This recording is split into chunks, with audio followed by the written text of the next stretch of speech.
하나님 아버지를 내가 믿사오며 그 외아들 우리 주 예수 그리스도를 믿사오니 이는 성령으로 잉태하사 동정녀 마리아에게 나시고 본디오 빌라도에게 고난을 받으사 십자가에 못 박혀 죽으시고 장사한 지 사흘 만에 죽은 자 가운데서 다시 살아나시며 하늘에 오르사 전능하신 하나님 우편에 앉아 계시다가 저리로서 산자와 죽은 자를 심판하러 오시리라.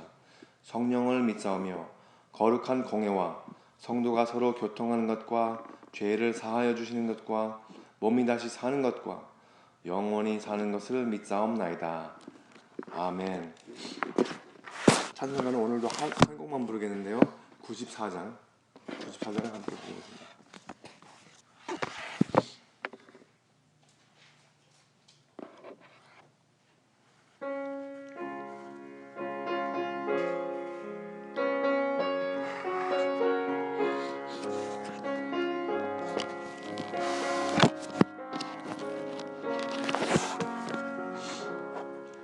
주 예수보다 더 귀한 것은 없네. 세상 부귀와 바꿀 수 없네. 영 죽은 내 대신 돌아가신 그 놀라운 사랑 잊지 못해. 세상 즐거움 다 버리고 세상 자랑 다 버렸네. 주 예수보다 더 귀한 것은 없네. 예수밖에는 없네.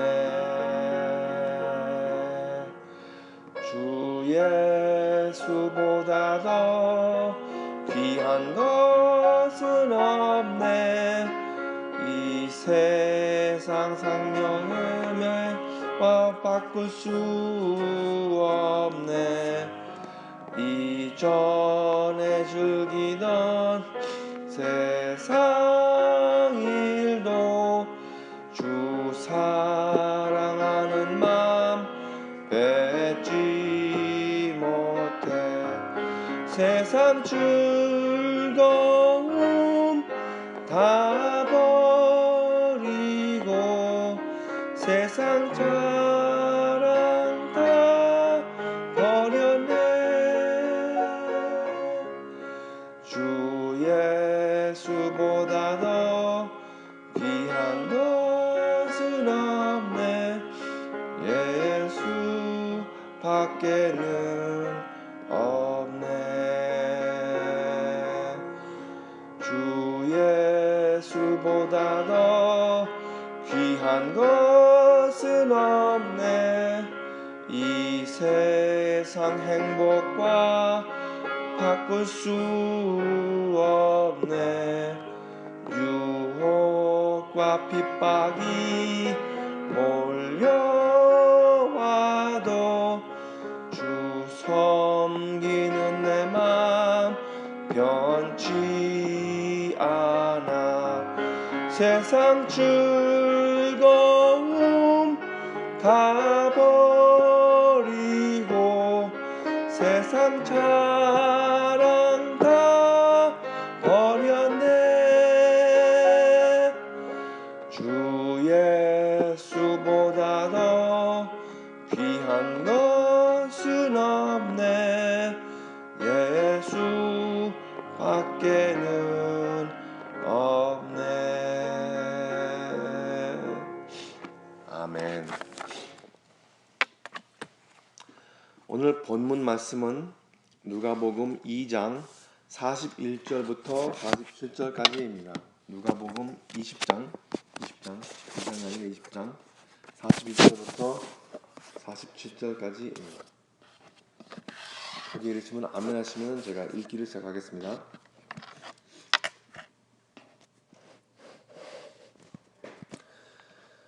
예수께서 저희에게 이르시되 사람들이 어찌하여 그리스도를 다윗의 자손이라 하느냐.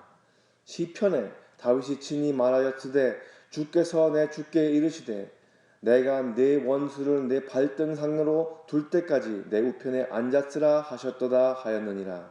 그런즉 다윗이 그리스도를 주라 칭하였으니 어찌 그의 자손이 되겠느냐 하시니라.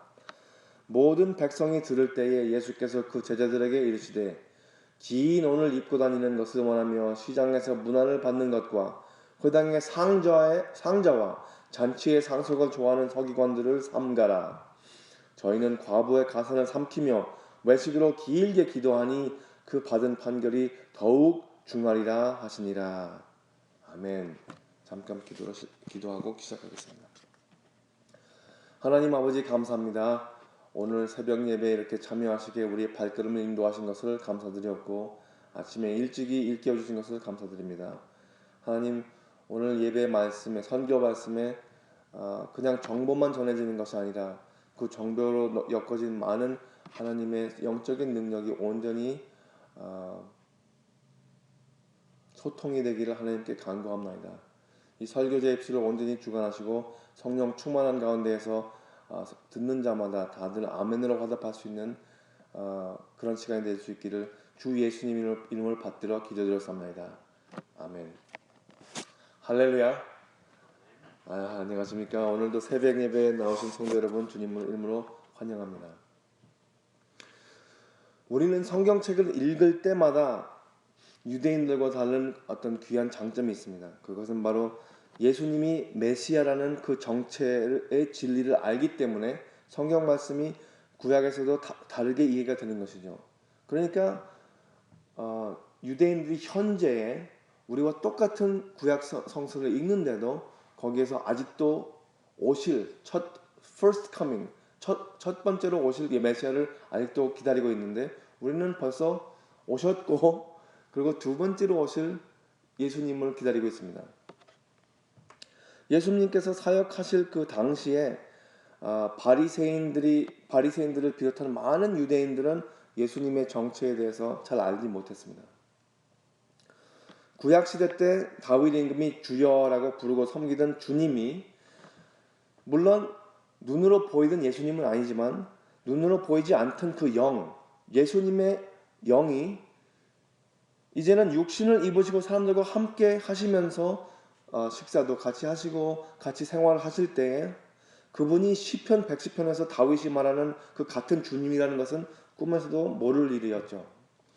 예수님께서 오늘 본문의 의문을 던지실 때에는 좀 깊이 좀 생각해 봐라 라는 그런 유도를 시키시는 것입니다.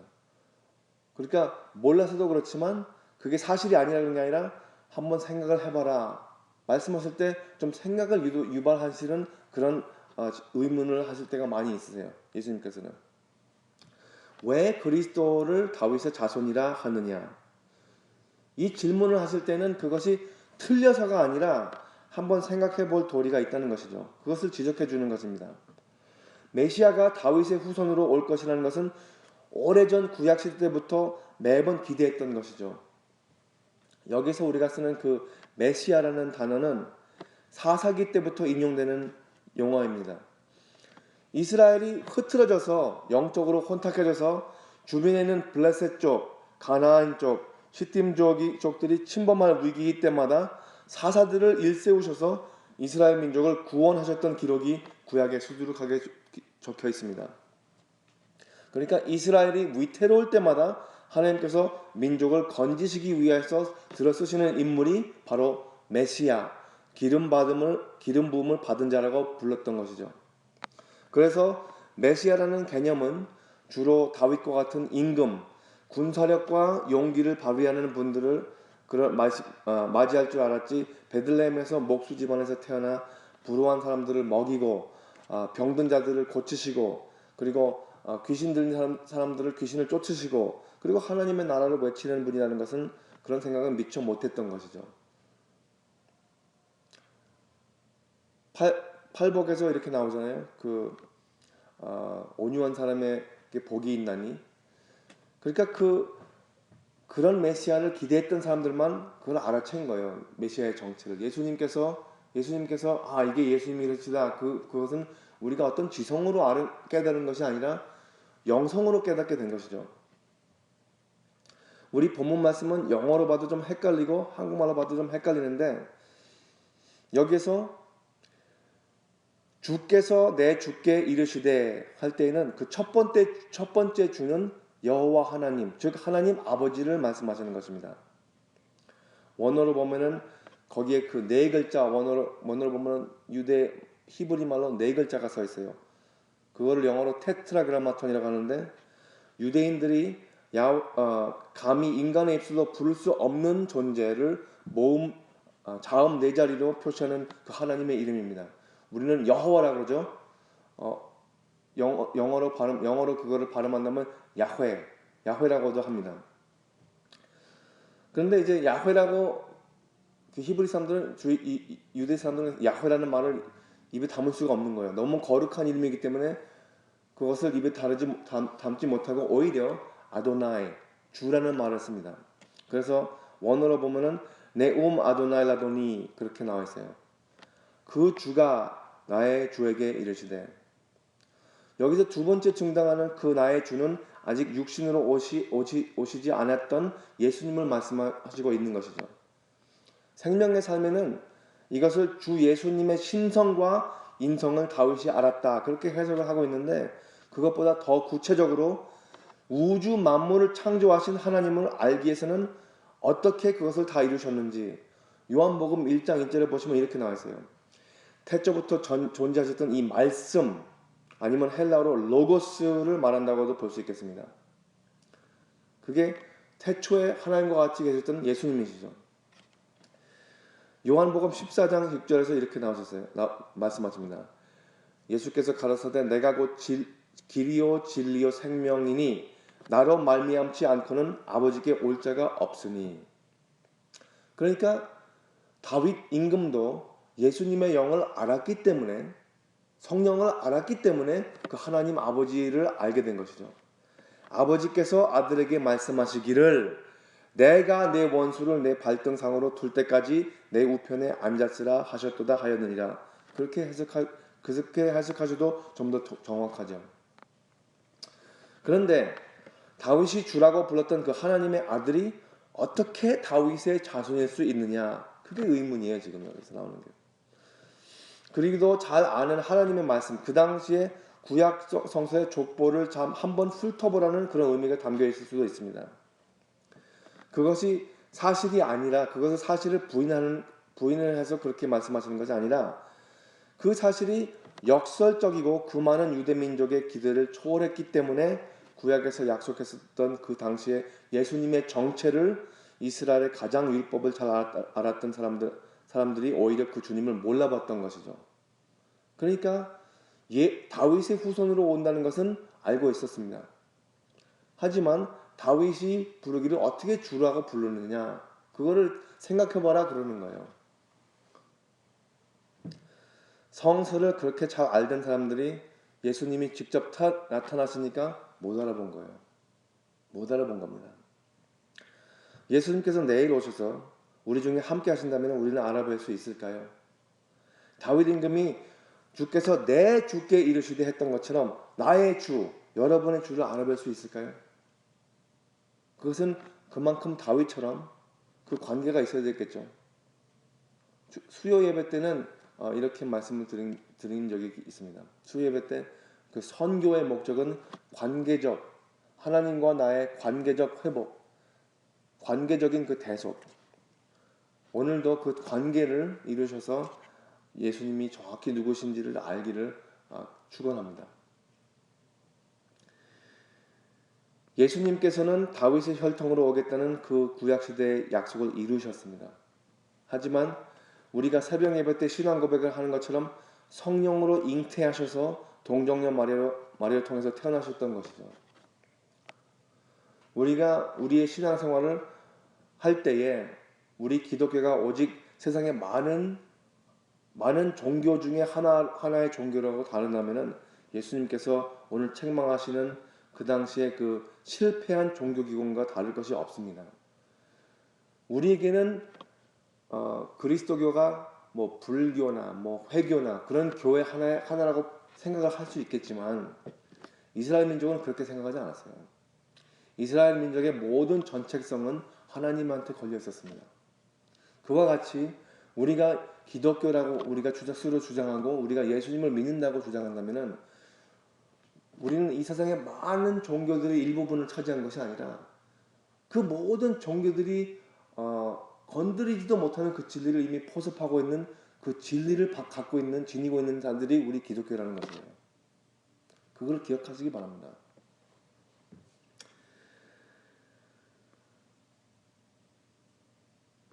예수님께서 시편 110편을 말씀하실 때는 바로 예수님의 원수들이 즉 그 타락한 이스라엘 율법주의자와 의식주의 인도자들을 발등상으로 둔다는 의미를 더욱더 명확하게 말씀하십니다. 모든 사람들이 들을 수 있는 가운데서 제자들에게 그들에 관한 날카로운 경고를 들려주십니다. 긴 옷을 입고 다니는 것을 원하며, 긴 옷을 입는다는 것은 그 겉모양, 목사들이, 이거는 좀 저한테 불리한 말이지만 목사들이 강대상에 섰을 때 이렇게 매일같이 저는 양복을 입어요. 우리 미국 문화에서는 미국 교회 가면은 이제 목사들이 이렇게 양복까지는 입지는 않습니다. 그냥 깨끗이는 입지만 긴 옷을 입고 다니는 것을 원하며 시장에서 문안을 받는 것과 인사받는 것을 좋아한다는 겁니다. 회당에서 상자와 잔치의 상석, 어디 가나 가장 좋은 좌석, 레빈석 그런 데에 앉는 것을 굉장히 좋아하면서 그러면서 뒤돌아서는 어떤 행동이 나옵니까? 저희는 과부의 가산을 삼키며 그리고 남들이 볼 때 그럴듯하게 외식으로 길게 기도하니 그 받는 판결이 더욱 중하리라 하십니다. 서기관을 삼가하라고 하시는데 그 당시에 서기관들은 엄청난 존경을 받는 사람들이었습니다. 헬라어로는 그라마테우스, 하나님의 말씀을 받아 써서 손수로 복사를 하는 역할을 하기도 했었고 하나님의 말씀을 가르치는 권위도 있었던 사람입니다. 구약시대 때 손꼽히는 서기관 역할을 했던 사람을 한 명 떠올리자면 에즈라를 읽어보셨는지 모르겠지만 그 타락한 문화에서 다시 하나님의 말씀을 들어 올려가지고 읽으면서 온 백성이 눈물바다가 됐던 게 그 서기관이 했던 것이에요. 얼마나 우리가 그 성경 말씀에서 멀어져 가는가 그거를 한번 돌이켜보면서 눈물로 회심을 했던 그 순간이 에스라 같은 사람이 서기관이었어요. 그런데 그때 예수님께서 사역을 하시는 그 당시에는 서기관들이 얼마나 부패가 되었는지 예수님이 바로 있는데도 못 알아본 것입니다. 그런 중요한 인물들도 서기관 역할을 했던 것이죠. 하지만 그때도 그런 높은 위치에 있던 사람들은 그 수준의 사람들과만 이제 어울리려고 하고 영양감만 찾아가고 그런 삶에 치우쳐 있던 것을 볼 수가 있었습니다. 물론 사랑을 선포하시고 그 사랑의 자체이신 예수님께서는 그 자기들의 위치에만 신중하여 누릴 것들만 챙기는 그 서기관의 모습을 미워하셨던 것이고 책망하셨고 무서운 판결을 경고하셨던 것입니다. 우리는 그 사랑이라는 그 넓은 우산 밑에서 보호를 받으려고 하지만 진정한 사랑은 미움도 포함이 되어 있습니다. 자식이 미운 짓을 할 때 사랑하지만 그 미운 짓을 할 때 미움이 안 나옵니까? 나오는 법이죠. 하나님께서도 우리를 사랑하시지만 우리가 미운 짓 할 때는 미워하십니다. 그 부모님이 마음이 그렇지 않겠어요? 존경받는 것만에 익숙하고 돌아서서는 과부의 가산을 삼키며 외식, 마치 스스로의 경건함을 드러내려고 기도를 길게 한다. 본인의 삶을 아주 그럴듯하게 이렇게 보이는 그런 마치 영어 배우들이 하는 그 연기를 하는 것처럼 아주 그 당시에 바리새인 서기관들 제사장들을 들으면은 마음이 뜨끔뜨끔할 만한 말씀을 외치신 것이죠. 예수님은 결코 그냥 기분에 좋은 말씀을 하시지 않았습니다. 우리가 들어서 따끔할 말씀을 하셨던 것을 기억하십시오. 예수 그리스도는 오시기 전에 왔던 모든 선지자의 외침을 그치지 않으셨습니다. 계속해서 그 선지자들이 외친 것을 십자가에 달려서 못 박혀 돌아가실 때까지 외치셨던 것이죠. 하나님은 사랑의 하나님이시사 정의의 하나님이십니다. 정의가 없는 사랑을 보셨나요 혹시? 그게 가능한지는 모르겠지만 진정한 사랑은 그렇지 않습니다. 거룩한 하나님께서는 세상의 죄악을 봐주신 것이 아니라 오직 예수님께 그 죄악의 진노와 저주를 부으셨던 것입니다.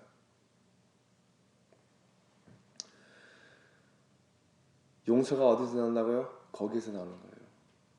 예수님의 희생에서 나온 겁니다. 우리가 기독교를 볼 때 특별히 북미, 요새는 세계 군데군데마다 너무나도 이 기독교 자체가 부유해진 것을 볼 수가 있습니다. 미국 기독교 방송 중에 트리니티 방송국이라는 중에 그 귀복 신앙을 계속해서 가르치면서 그것을 이제 선포하고 가르치는 그 목회자들이 자기들도 어마어마한 부유를 갖춰가면서 살아가는 사람들인데 대중 매체에서 인터뷰를 해요. 뉴스에서 인터뷰합니다.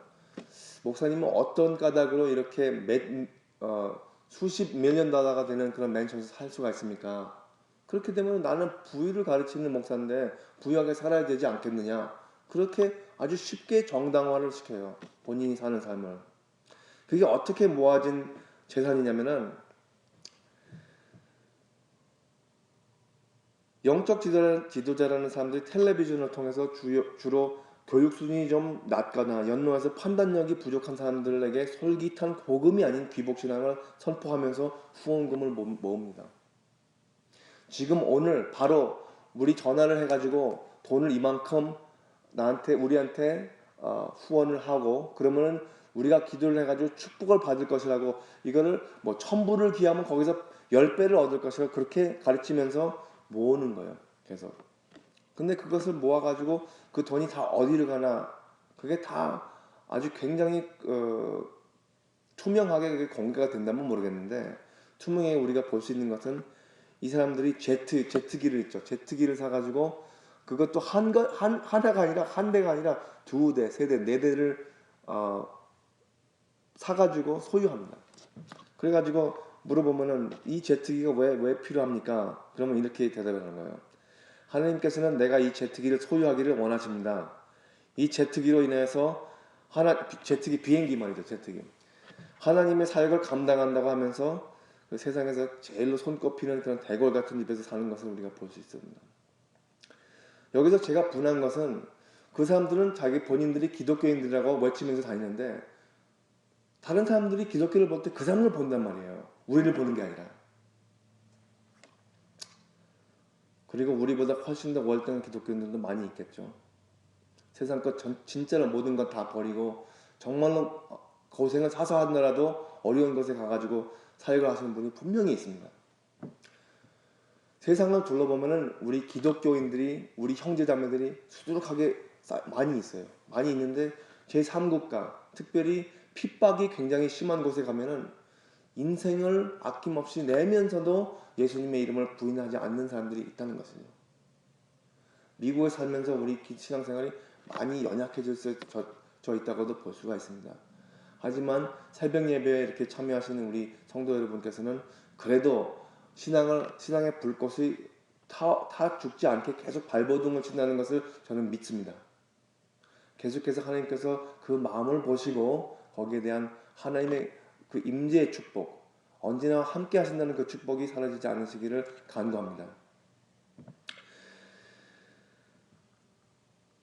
하나님께서 그렇게 삶의 윤택보다 훨씬 더 넘어서는 그 지나친 욕심에 헌신하는 그런 사람들을 볼 때 그런 사실에 예수님께서 어떻게 심판을 안 하시겠습니까? 물론 목사인 저에게 더욱더 크게 들리는 경고의 말씀입니다. 우리 것들을 챙기자 희생정신을 상실하고 목회 영적 리더인 정체가 흐려지면은 아무리 기독교 목회자라고 해도 어떻게 해서 예수님의 책망을 피하겠습니까? 불가능한 일이죠. 복음은 물론 예수님의 용서를 말하지만 용서를 앞서서는 진정한 회개가 있어야 됩니다. 내가 내 삶의 방향을 이렇게 보고 있었는데 뒤에서 하나님이 부르는 음성을 듣고 완전히 180도를 돌아가지고 하나님을 보는 거죠. 하나님을 보고 하나님을 따르고 거기에 대한 순종이 있는 겁니다. 그렇게 해서 내가 잘못했습니다 하나님, 그래가지고 하나님을 따르면은 거기에 대한 용서가 반드시 있어요. 하나님께서는 그거 용서 안 하시지 않습니다. 로마서 12장 9절에서 이렇게 나와 있더라고요. 사랑엔 거짓이 없나니 악을 미워하고 선에 속하라, 그렇게 기록이 되어 있습니다. 삶을 살면서 사랑을 한다는 것은 배타적인 것이에요. 내가 아내를 사랑하는데 다른 여자들 다 사랑할 수 있겠습니까? 배타적입니다. 내가 하나님을 사랑하는데 모든 다른 신들도 섬길 수 있겠습니까? 그렇지 않거든요. 배타적이에요. 나의 진정한 하나님에 대한 사랑은 배타적입니다. 이 세상에서 일어나는 악한 것들을 우리가 용납하면서 하나님을 사랑한다고 할 수가 없어요.